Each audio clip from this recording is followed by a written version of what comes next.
Hey guys, how the hell are you? Welcome back to another episode of Arnold Drinks. My name is Arnold, and tonight, I drink.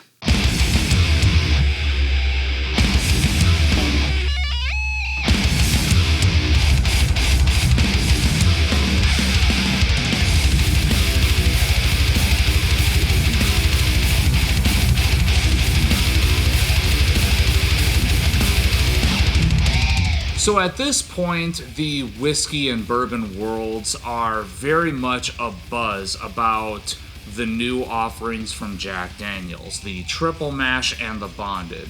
And I picked up one of the 700 milliliter bottles because, if nothing else, at about a $30 price point, curiosity can be satiated rather inexpensively. So let's give this a shot.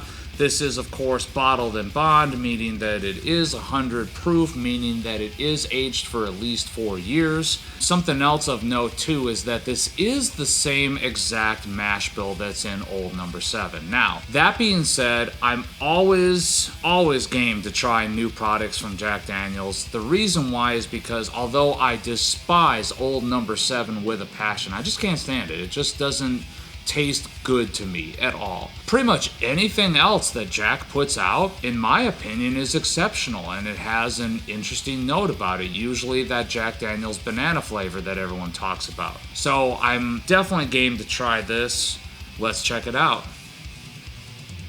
So it's kind of funny, you get an almost sweet ethanol character right off the bat. You get something that has a lot of sweet, sugary caramel to it.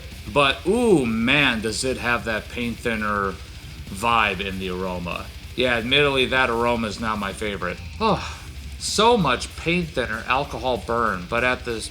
Oh my god, it's making my eyes water.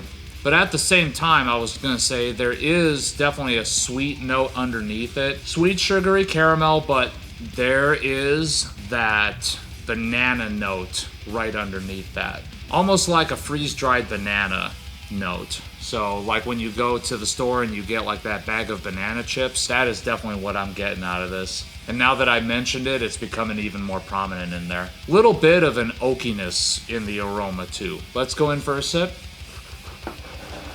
See, to me, it's immediately apparent that even just something as simple as doing the exact same mash bill at a little bit higher proofage makes a world of difference to this. It is the same mash bill as Old No. 7, so you are going to get a few of the same flavor characteristics that one has, but at the same time, the good stuff is amplified, and it just seems like the negative stuff is just brought down quite a bit. The ethanol note that's in the aroma isn't nearly as present in the palate, which I'm very happy about, because nothing kills my opinion of a whiskey more than when an ethanol note carries over from the aroma to the palate. I just can't stand it. I want that ethanol note, I want that high alcohol note to be doing something, to be amplifying some note that's in the flavor profile. And in the case of the palate, it just seems like it's making itself a little bit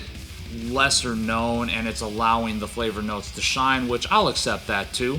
So we're getting, of course, the Jack Banana, we're getting that sort of maple sugary note that's in there. Graham cracker is what I'm getting. Something that's grainy, but at the same time, it's not like a bready sort of note. It's more of like a snack kind of graininess. So we'll go with graham cracker. So second time through, definitely a lot of that caramel note, but a lot of that banana note. Ooh, even more so on the second sip than on the first. There's just a lot of that freeze-dried banana that's coming through, and that is not a bad note at all. That's honestly one of the things that I love about a lot of the Jack products that I get my hands on is I love that banana note. And when that is big and bold and kind of overpowering anything that I don't necessarily like, that's a winner in my opinion. As far as this goes, I think that the finish is a little bit longer and spicier than I was expecting, which is not necessarily a bad thing. It's leading to a balanced sip. Let's go in again. So much banana, but not as much to me as like what I get on the barrel proof. So it's just something that is a little bit hotter. It's a little bit spicier. That sort of peppery, cinnamony note on the back end right now. Whew, that's nice.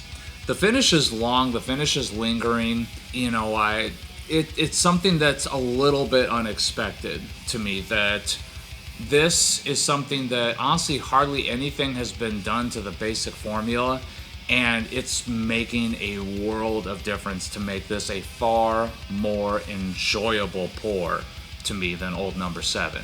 In my opinion, that alone makes this worth buying at around about $30 to $35. I'm quite enjoying this. And there's that oaky character coming back through again too. So yeah, caramel, banana, cinnamon, and pepper on the back end, and oak. That's the primary thing. It's not something super duper complex, but is it enjoyable? Oh yeah, it's enjoyable. So thank you guys so very much for tuning in. Please remember to like this video, subscribe to this channel, tons more of this content to come, and as always remember, take what you do seriously, but do not take yourselves too seriously.